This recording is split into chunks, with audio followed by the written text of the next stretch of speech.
पैसा कमाना थोड़ा मुश्किल है और उस कमाए हुए पैसे को सेव करना और इन्वेस्ट करना और ज़्यादा मुश्किल है।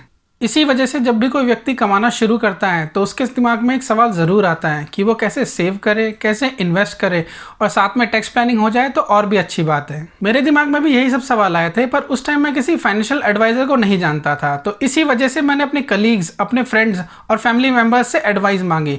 सबने मुझे काफ़ी एडवाइस दी, पर एक एडवाइस सबकी कॉमन थी, इंडियन मिडिल क्लास का favourite public provident fund. Hello दोस्तों, मेरा नाम है अतुल और आप देख रहे हैं स्मॉल स्टेप्स। आज हम समझेंगे पब्लिक प्रोविडेंट फंड, जो कि इंडियन मिडिल क्लास का फेवरेट रहा है दशकों से for saving, investment and tax planning. मेरी आपसे रिक्वेस्ट है, इस वीडियो को आप एंड तक जरूर देखें, जिससे आपको पब्लिक प्रोविडेंट फंड के बारे में सारी इन्फॉर्मेशन मिल पाए और आप फ्यूचर में अपने सेविंग, इन्वेस्टमेंट और टैक्स प्लानिंग डिसीजन को अच्छी तरह ले पाएं।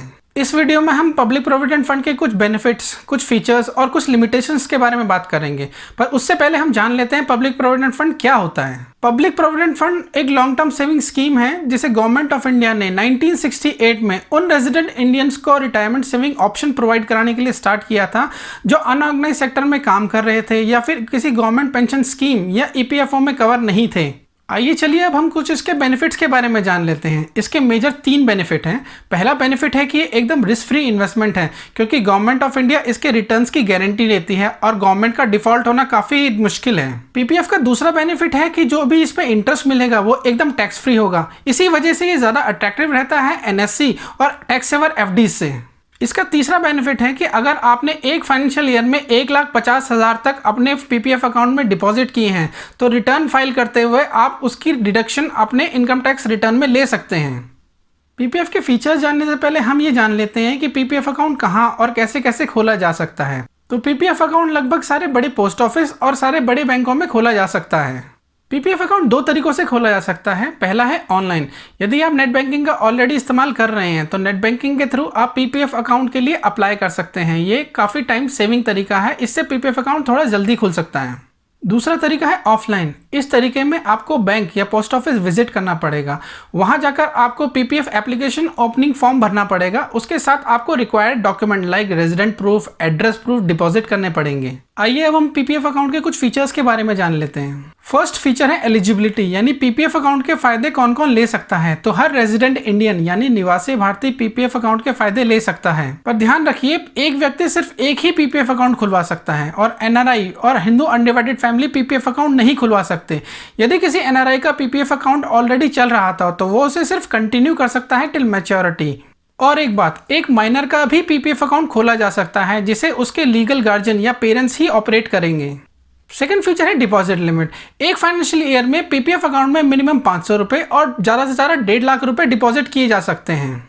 और अगर पीपीएफ अकाउंट में कोई 1.5 लाख रुपए से ज़्यादा डिपॉजिट करता है तो एक्स्ट्रा अमाउंट पे कोई भी टैक्स बेनिफिट या इंटरेस्ट नहीं मिलेगा। और यदि कोई व्यक्ति माइनर अकाउंट भी ऑपरेट कर रहा है तो 1.5 लाख की लिमिट उसके और माइनर के अकाउंट को मिलाकर होगी। हमें ये जानना भी जरूरी है कि अगर हम पीपीएफ अकाउंट में मिनिमम 500 रुपये पर फाइनेंशियल ईयर डिपॉजिट नहीं करते हैं तो हमारा अकाउंट इनएक्टिवेट हो जाएगा।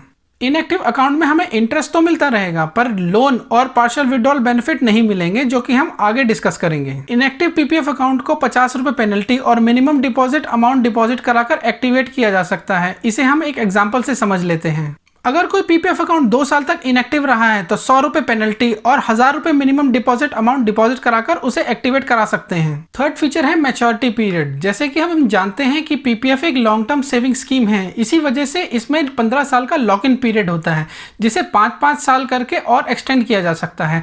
और एक्सटेंड करने के लिए आपको 1 साल पहले ही एप्लीकेशन डिपॉजिट करानी पड़ेगी अपने बैंक या पोस्ट ऑफिस में। फोर्थ फीचर है इंटरेस्ट। इंटरेस्ट सेंट्रल गवर्नमेंट हर क्वार्टरली डिसाइड करती है। करंट इंटरेस्ट रेट 7.1 चल रहा है।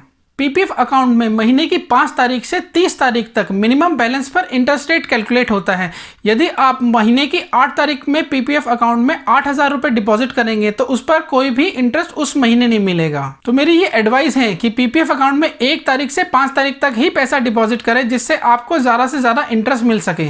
फिफ्थ फीचर है प्रीमैच्योर विड्रॉल। इसमें हमें 2 ऑप्शन मिलते हैं। पहला ऑप्शन है लोन। यदि आपके पीपीएफ अकाउंट को 3 से 6 फाइनेंशियल ईयर कंप्लीट हो गए हैं तो करंट पीपीएफ अकाउंट के इंटरेस्ट रेट पे आप 1% एक्स्ट्रा देकर उस पर लोन फैसिलिटी अवेल कर सकते हैं। सेकंड ऑप्शन है पार्शियल विड्रॉल। यदि आपके पीपीएफ अकाउंट को 7 से 15 फाइनेंशियल ईयर कंप्लीट हो गए हैं तो हर फाइनेंशियल ईयर में आप एक विड्रॉल फैसिलिटी अवेल कर सकते हैं। यदि आप चाहते हैं कि प्री मैच्योर विड्रॉल पे मैं एक फुल डिटेल वीडियो बनाऊं तो प्लीज़ मुझे कमेंट करके बताइए। मैं पूरी कोशिश करूंगा कि विद कैलकुलेशन आपके लिए एक वीडियो बनाऊं। आइए अब 6 फीचर समझ लेते हैं जो कि है premature closure. PPF account को 5 साल बाद 1% पेनल्टी देने के बाद ही क्लोज किया जा सकता है, वो भी सिर्फ 2 कंडीशन में। पहली कंडीशन है अगर किसी फैमिली मेंबर को सीरियस इलनेस हो, और दूसरी कंडीशन है यदि किसी अकाउंट होल्डर को हायर एजुकेशन के लिए जाना हो। 7th और काफ़ी इंपॉर्टेंट फीचर है अटैचमेंट। यदि आप पे काफ़ी उधार चढ़ चुका है और आप उस उधार को उतारने में इनकेपेबल हो तो कोर्ट या गवर्नमेंट भी आपको ये ऑर्डर नहीं दे सकते कि आप अपने पीपीएफ अकाउंट के पैसे से उस उधार को उतारें। इसका सिर्फ एक एक्सेप्शन है, यदि आप पे टैक्स लायबिलिटी पेंडिंग है तो गवर्नमेंट आपके पीपीएफ अकाउंट से टैक्स लायबिलिटी पूरी करवा सकती है। तो फ्रेंड्स आज के लिए सिर्फ इतना ही। अगर आपको ये वीडियो अच्छा लगा हो तो इसे लाइक करें, अपने फ्रेंड्स के साथ शेयर करें और मेरे चैनल को सब्सक्राइब करें। Thank you.